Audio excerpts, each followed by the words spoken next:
헤라님, 서울의 한 고등학교에서 선생님이 있는 교실에서 학생 아이들이 둘이 이제 드자비를 하고 심하게 싸웠는데도 선생님이 이제 핸드폰만 보고 있는 장면이 이제 노출이 돼서 그 이슈가 됐어요.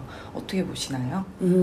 우리나라가 이게 교육 문제뿐이 아니에요. 사회 전반에. 다 이 문제, 마음으로 보면 다 하나야. 문제가 뭐냐면 강자는 무조건 가해자라고 느끼고 인정을 안 해줘. 강자의 권력을. 강자의 권력을 인정해줘야 그 강자가 약자들이 서로 싸우고 이렇게 미움질할 때 조정도 하고 그리고 다른 약자를 또 괴롭히잖아. 그럴 때 못하게 또 막고 이래야 되거든. 근데 학교에서 강자는 선생님이잖아. 학생들은 약자고, 그치? 그럼 강자의 권한을 가져야 되는데 옛날에 선생님의 강자의 권한은 막강했지, 그치? 근데 우리 때 일부 몰지각한 선생님들이 이제 막 애들을 때려도 우리는 막 그냥 다 받아들이고 오히려 엄마들이 선생님한테 미안하다고 할 정도로 그렇게 보호를 해주니까 강자가 횡포 부리는 선생님들이 늘어나고 또 그러면서 독재 정권의 시절을 거쳤어요. 그러니까 독재 정권이 뭐야? 그냥 국민을 약자라고 함부로 깔보고 지들 뜻대로 하고 막 탱크 몰고 와서 막 죽이고 막 하면서 자기들의 권력을 위해서 그렇게 한 독재 정권을 거치면서 강자 가해자는 나쁜 놈. 그래서 그 권한을 다 박탈한 거야. 데모를 막 하고 우리 386 세대가 데모하고 민주화 운동하면서 그거와 맞물려서 그 데모한 세대들이 또 선생님 되고 그러면서 정교조를 만들어서 약자 인권보호 이러는 바람에 학생들 인권보호가 나온 거지. 근데 좋다 이거야. 이렇게 강자의 권한을 너무 박탈을 해서 이제는 어떻게 됐냐면 선생님이 교권이 무력화됐어. 강자가 그 권력을 못 쓰면 어떻게 돼요? 약자는 더 힘들어지는 거야. 왜냐면 학생 중에 진짜 약한 아기는 무서울걸? 선생님이 말려주지도 않고 일러바쳐도 선생님이 어떻게 손을 못 쓰니까. 선생님이 그 당시에 말렸으면 뭐라고 했겠어. 학생 인권 침해한다 그러고 건드리면 가해했다고 할 거 아니야 또. 말로다 뭐라고 하면 언어폭력했다 그러고 신고하고 학부모 와서 뺨 때리고 뭐 순서가 있잖아. 선생님도 괜히 거기 끌려 들어갈까봐 이렇게 하고 있고. 그러니까 아무도 중재하는 강자가 없으니까 무법천지가 된 거야. 그럼 그 사이에서 제일 약자인 학생은 날마다 무서워. 그래서 학폭이 더 늘어나는 거야. 그러니까 어떤 강자가 하나 있어야 되고 그 강자가 대신에 엄청 자기 마음을 보고 너무 억압적으로 하지 않으면서 그걸 잘 조정을 하면 되거든. 근데 그런 강자를 박탈해버리니까 이제 더 혼란해진 거야. 민노총도 그거예요. 노동계를 대표한다고 하는데 대표가 아니라 노동자 위에 있는 계급이 돼서 이제는 강자 이겨먹겠다고. 오히려 더 괴롭히잖아. 같은 노동자를 쇠구슬 쏘고 하면서. 그러니까 더 혼란하고 선량한 노동자는 더 무서워. 국가에서도 못 보호해주면 어떻게 돼요? 보호 못 받으면. 선생님한테 보호 못 받는 제일 어린 학생이 되는 거야. 자기가 갑질하면서 갑질 못하게 한다고 하면서 윗사람한테는 더 갑질을 하네. 그런 이상한 강자 계급이 하나 생겨버렸어. 약자 중에 그 우두머리. 그래서 연대에서 다 몰아내고 자기들만의 세상이 된다. 모든 단체마다 이렇고 학생들이 들고 일어나고 나라가 다 혼란해지는 거지.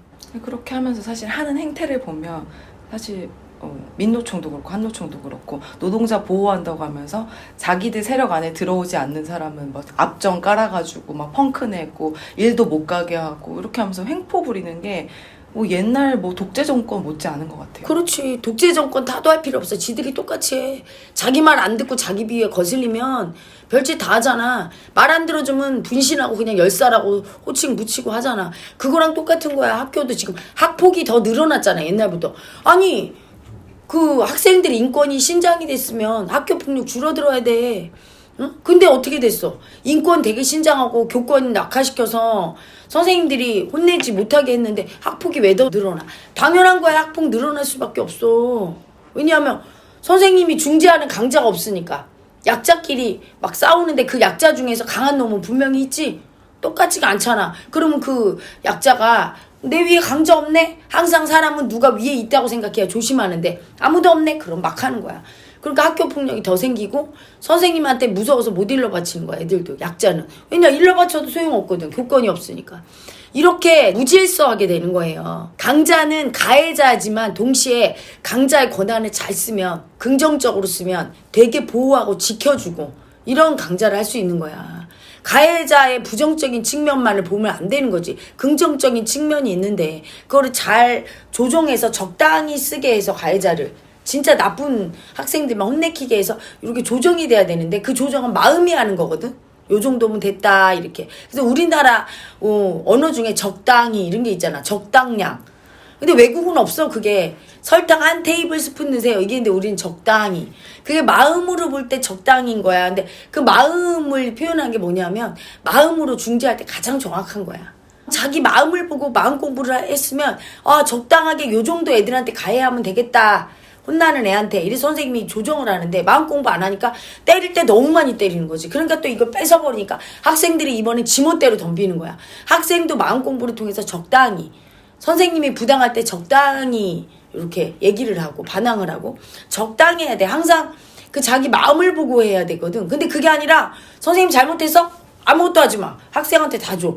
학생이 또 막 덤벼들으면 이제 학생들 다 이제 이거 학생 인권 뺏어갖고 또 교권 이러면 안 되는 거야. 이래서 마음 공부가 중요한 거야. 지금 나라가 혼란한 게 전부 마음을 안 보니까 극으로 가는 거야. 그렇다고 해서 민노총, 한노총 다 없애고 무조건 노동자 얘기는 듣지도 말라. 이건 아니지. 적당히 들어서 나라에서 그들을 잘 편안하게 할 수 있도록 또 해주고. 작작해야지. 노동자 권익도 작작 보호해야지. 지금은 나라를 무력화시키고 선량한 국민들은 노동자 무서워. 민노총 옆에 데모할 때 옆에 지나가봐. 얼마나 무서운가. 깡패 집단도 그런 깡패 집단이 없어. 약한 국민들은 눈치 보게 돼. 그럼 지들이 조폭 양아치로 위에 강자로 군림하겠다는 거잖아. 지위에는 사람 안 두고. 똑같이 그렇게 되는 거야. 학교도 무법천지가 되는 거야. 학폭이 오히려 더 늘어나게 되고 더 힘들어지는 결과가 오는 거죠. 그렇게 되려면 사실은 마음 공부가 필수가 될 수가 필수지. 있겠네. 지식을 집어넣어서 될 게 아니야. 지금의 교육 인프라가 이미 깔려 있는데 여기에 그냥 이 마음 공부만 들어가면 되는 걸. 내가 정말 안타까워요. 그래서 지금 위대한 이슈도 하는 거야. 이 선량한 다수의 국민들을 보호하고 그리고 또 나라의 정부는 또 위세가 있으면서 권력이 적당히 있으면서 적당히 국민들을 적당히 압박하고 적당히 반항은 봐주고 해야 되는데 너무 눌러도 안 되고 그렇다고 다 풀어놓으면 저렇게 엉망이 되고 나라 법 치안이겠지? 이거는 오직 마음으로만 조정하는 거거든. 그래서 교육 해역을 일으켜야 돼요. 나라의 근간을 흔들지 않으면서 국민이 전부 자기 소리도 내면서 적당하게 그러면서 서로 더불어 사는 양보하는 사회가 되는 게 이 마음을 보고 적당히 할 수 있어야 되거든. 그리고 적당히 못하는 사람을 보고 소리내서 그렇게 하지 마라. 국민 대다수가 해줘야 되는데 너무 무서워서 말도 못하고 정부도 눈치 보잖아. 한노총 민노총 지금 대화 안 한다고 하니까 또 질타하는 목소리 나오니까 그러면 다른 뭐 MZ세대 노조랑 대화하겠다. 대화할 필요가 뭐가 있어. 대화한다는 자체가 또 하나의 세력을 만드는 거지. 그 사람들이 또 선한 노동자 위에 있는 어떤 한노총 민노총에 대한 세력으로 등장해서 한노총 민노총 같은 짓을 또 하게 돼 나중에는. 세력이 갈아치워지겠다. 그렇지. 세력을 바꾸면 안 되는 거. 세력은 없애야 돼. 그럼 건전하게 자기 일을 하면 편하게 살 수 있도록 정부가 구석구석 살펴줘야 되고 선생님과 학생도 인권도 이것도 마찬가지인 거예요. 그렇게 그 학생들 인권 보장한다고 해서 선생님의 권한을 박탈했을 때 이렇게 더 부작용이 생기는 걸 알고 적당하게 서로 감시하면서 그런 부분을 잘 중재할 수 있어야 되거든. 근데 그거를 누가 중재한다고 나서서 또 중재 기관이 또 있어야 되나?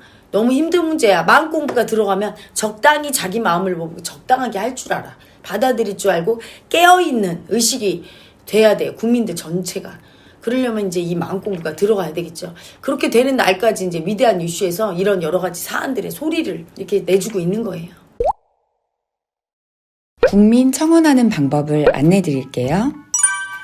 위대한 이슈 쇼츠 영상에서 댓글창을 클릭하면 댓글창 맨 위에 국민 청원 링크 바로 가기가 있어요. 파란색 영어로 된 주소를 눌러주세요. 그러면 국민 동의 청원 화면이 나옵니다. 국회의원 수 축소를 위한 헌법 및 관련 법령 개정에 관한 청원이 나오죠? 이때 화면을 아래로 내려서 초록색 동의하기 버튼을 눌러주세요. 로그인 또는 본인 인증이 필요합니다 라고 뜨면 확인을 눌러주세요. 그러면 본인 확인 페이지가 나타나고 여기에서 비회원 인증하기를 눌러주세요. 그리고 휴대폰 본인 인증을 눌러줍니다. 이용 중인 통신사를 선택하고 아래 모든 항목을 체크해주고 시작하기를 눌러주세요. 그러면 다음 화면으로 넘어가는데요. 여기서 잠깐! 여기에서는 바로 이름을 입력하지 말고 아래에 보이는 문자로 인증하기 버튼을 눌러주세요. 다음 화면에서 이름, 주민등록번호, 본인의 휴대폰 번호를 차례로 입력해주면 돼요. 그리고 확인을 눌러주면 휴대폰으로 문자 메시지가 도착합니다. 받은 문자 메시지의 숫자 6자리를 입력하고 아래 확인 버튼을 누르면 인증되었다는 메시지가 뜹니다. 여기에서 확인을 눌러주세요. 그러면 동의 진행 청원 화면이 뜨는데 다시 화면을 아래로 내려서 동의하기 버튼을 눌러주세요. 맨 위에 위 내용에 동의합니다 란에 체크를 해주고 아래 청원 동의 녹색 버튼을 눌러주세요. 자, 이제 처리가 완료되었습니다.